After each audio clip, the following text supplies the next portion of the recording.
হে মুসা আলাইহিস সালাম, আপনি তো আমাদের নবী রাসূল, আপনি তো অনেক জ্ঞানী, এই পৃথিবীতে কি আপনার চাইতে জ্ঞানী কেউ আছে? মুসা আলাইহিস সালাম বললেন না। মুসা আলাইহিস সালাম কি বললেন? না। মুসা আলাইহিস সালাম কিয়াস করেছে যে এই যুগের নবী, এই যুগের রাসূল তো আমি, আমার কাছে ওহী আসে, আর তিনি তো বিজয়ী। সেই সময় ফেরাউনকে অলরেডি আল্লাহ তাআলা ডুবে দিয়েছেন, তীর প্রান্তরে আছে। তো মুসা আলাইহিস সালামের এই না বলাটা পছন্দ হলো না আল্লাহ তাআলা। আমরা হাদিস থেকে জানি মুসা আলাইহিস সালামকে বলা উচিত ছিল যে আল্লাহু আ'লাম, আল্লাহ তাআলাই ভালো জানেন। কি বলা উচিত ছিল? আল্লাহু আ'লাম, আল্লাহ তাআলাই ভালো জানেন। মুসা আলাইহিস সালামকে আল্লাহ তাআলা আদেশ দিলেন যে তুমি একজনের সাথে দেখা করো। কিভাবে দেখা করবে? অনেক বড় হাদিস, মাছ নিয়ে যেতে হবে। সেই মাছ যখন জীবিত হয়ে যাবে সেই জায়গাতে সেই মানুষের সাথে দেখা পাবে। মুসা আলাইহিস সালামের নিজের ভাগিনাকে নিয়ে, মুসা আলাইহিস সালামের নিজের ভাগিনা, মুসা আলাইহিস সালামের বোন, মুসা আলাইহিস সালাম যখন দুধ পান করতেন তার মায়ের কোলে এসে, তখন তার বোনও তার সাথে থাকতো। বোন তাকে মানুষ করেছে। ওই বোনের ছেলে ভাগিনাকে নিয়ে এইবারে সফরে বের হয়েছে। জ্ঞান অর্জনের জন্য সফর করতে হবে। আমার কলিজার টুকরা সোনার আব্বাজানেরা, আপনাদের ত্যাগ করতে হবে। মুসা আলাইহিস সালাম এবারে জ্ঞান অর্জনের জন্য সফর, জ্ঞান অর্জনের জন্য মুসা আলাইহিস সালাম এবারে বেরিয়ে পড়েছেন সফর করতে। সম্মানিত দিনী ভাই, মুসা আলাইহিস সালাম শুধু বলেছিলেন না, এই লা শব্দটাই হাদিসে এসেছে যে না। প্রশ্ন করেছিল কি? প্রত্যেকটা হাদিস যদি বলি তাহলে তো এগুলো খুতবা শেষ করা যাবে না, তাই বাংলাতে বলছি, মনোযোগ দিয়ে শোনার চেষ্টা করুন। আমাদের বাংলাদেশে তো আবার এক ধরনের প্রবণতা এসেছে, হাদিস না বললে তার বক্তৃতা ভালো লাগে না। এগুলো হাদিসে বলছি, গল্প কাহিনী বলছি না। এই হাদিসগুলো লেখার সময় ভাবছিলাম আমার ছোট ছোট আব্বাজানেরা আছে, তারপরে দেশান্তর থেকে বিভিন্ন এলাকা থেকে মানুষজন আসবে, একটা কাহিনী না বললে কি হয়? কারণ কাহিনী শুনে শুনে তো আমাদের অভ্যস্ত হয়েছে। আমরা কোন কাহিনীটা নিয়ে আসি জ্ঞানের সাথে সম্পৃক্ত, আখলাকের সাথে সম্পৃক্ত। গোটা মুসা, তোমার চাইতেও জ্ঞানীমান আছে, যাও তুমি জ্ঞান অর্জন করো তার কাছে। আপনি কি মনে করেছেন চরিত্র?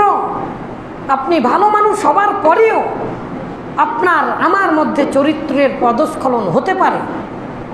চরিত্র বলতে শুধু আমরা এখন মনে করি যে দৈহিক বা জৈবিক চাহিদার বিষয়টাই আমাদের চিন্তা ভাবনার মধ্যে ঢুকেছে। আপনারা যারা বড় বুঝতে পারবেন, চরিত্র বলতে আমরা শুধু কি বলি, কি মনে করি, আমাদের মাথার মধ্যে কি ভেসে আসে যে আমাদের জৈবিক চাহিদা বা শারীরিক চাহিদার এই বিষয়টাই শুধু মাথার মধ্যে আসে। কিন্তু না, চরিত্র মানে এটা নয়। অক্সফোর্ড ডিকশনারি, তারপরে অন্যান্য থেকে, বিশ্বকোষ থেকে দেখলাম যে না, আসলেই চরিত্র বলতে শুধু এরকম না। আর কোরআন হাদিসে চরিত্র বলতে সব কিছু বোঝায়। আমি অনেক সায়েন্স ফিকশনের গল্প। মুসা আলাইহিস সালাম এবারে দেখা পেলেন, ফাওয়াজাদা আবদাম মিন ইবাদিনা, এমন একজন ব্যক্তিকে দেখতে পেলেন। মহান আল্লাহ তাআলা বলছেন, আতাইনাহু হিকমা, আমরা তাকে জ্ঞান দান করেছি। বুখারীর বর্ণনা এসেছে সাদা কাপড় মুড়ি দিয়ে বসে আছেন। বলেন এই সেই ব্যক্তি যার কাছ থেকে আমার কি অর্জন করতে হবে? জ্ঞান অর্জন করতে হবে। মুসা আলাইহিস সালাম বললেন, কোরআনে নাম আসেনি বুখারীতে নাম এসেছে খিজির আলাইহিস সালাম। খিজির আলাইহিস সালামের কাছে মূসা আলাইহিস সালাম বললেন, ক্বালা লাহু মূসা, মূসা আলাইহিস সালাম বললেন, হাল আত্তাবিউকা আলা আন, আমি কি আপনাকে অনুসরণ করতে পারি, আমি কি আপনার কাছে জ্ঞান অর্জন করতে পারি, আন তুআল্লিমানি, আপনি কি আমাকে জ্ঞান শিক্ষা দিতে পারেন, মিম্মা যা উল্লিমতা রুশদা, এমন সূক্ষ্ম পার্থক্যমূলক জ্ঞান যা আল্লাহ তাআলা আপনাকে দান করেছেন, আপনাকে যা শিক্ষা দিয়েছেন এই জ্ঞান কি আমি অর্জন করতে পারি? কে বলছেন এটা? মূসা আলাইহিস সালাম বললেন। সামান্য একজন ব্যক্তি মুড়ি দিয়ে আছে চাদর গায়ে দিয়ে, এই হাদিসগুলো দিয়ে মারুফতেরা কি যে খুশি হয়, এগুলো কথা তারা বললে। হ্যাঁ, তো হাদিসে আছে, শুয়ে আছে, মূসা আলাইহিস সালামকে বলছে, মান আনতা, তুমি কে, তুমি কে? যাকে জ্ঞান দেওয়া হয়েছে, যে জ্ঞানগুলো সাধারণভাবে মূসা আলাইহিস সালামও জানছে না, তো তাৎক্ষণিক মূসা আলাইহিস সালাম প্রতিবাদ করছেন যে জ্ঞানগুলো সমস্ত পৃথিবীর আইনে বাধাপ্রাপ্ত হবে, যে জ্ঞানগুলো পৃথিবীতে অচল, এমন কিছু কাজ করবে খিজির আলাইহিস সালাম যা মূসা আলাইহিস সালাম সহ্যই করতে পারবেন না, বাধা দিবেন, কারণ এটা ইসলামে শরিয়াতে মানবিক দৃষ্টিকোণ থেকে এটা অন্যায়। এইরকম ব্যক্তি খিজির আলাইহিস সালাম তিনি বলছেন, তুমি কে? যিনি গায়েবের বিষয়গুলো মনে হচ্ছে জানেন, যাকে আল্লাহ তাআলা জানিয়ে দিচ্ছেন। হঠাৎ করে একটা ছেলেকে মেরে ফেলে দিল, কি সুন্দর চেহারা, আল্লাহ তাআলা নিজে বলেছেন পবিত্র সুন্দর এবং পবিত্র আত্মার সুন্দর একটা চেহারার ছোট বাচ্চাকে মেরে ফেলে দিলেন। পৃথিবীর কোনো আইন আছে ছোট বাচ্চাকে মেরে ফেলে দিতে পারবেন আপনি? মূসা আলাইহিস সালাম বললেন, এটা তো আপনি খুব খারাপ কাজ করলেন। এইরকম ব্যক্তি তিনি জানেন না মূসা তার কাছে এসেছেন, আর সেই খিদিরকে আমরা, যেই খিদির আলাইহিস সালামের সামনে মূসা এসেছে, খিদির আলাইহিস সালাম জানছে না, তাই বলছে, মান আনতা, তুমি কে?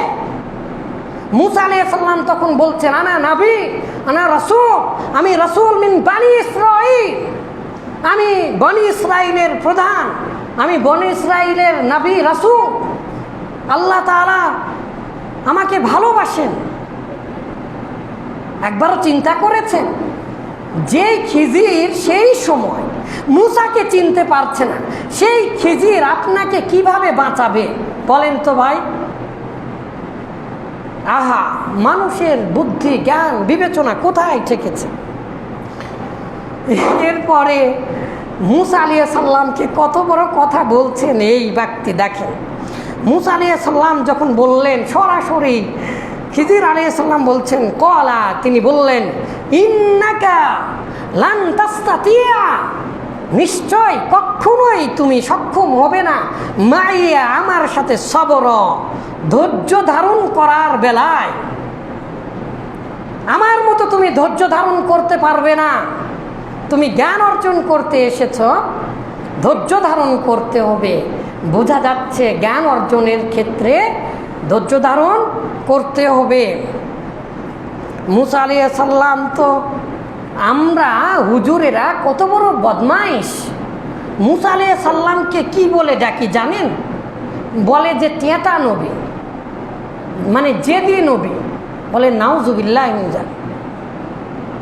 বক্তৃতা দেওয়ার সময় মূসা কালিমুল্লাহ, আল্লাহ তাআলার সাথে কথা বলেছেন, এইরকম একজন নবী, এই রকম একজন রাসূলকে আমরা জেদি নবী বলি। আস্তাগফিরুল্লাহ।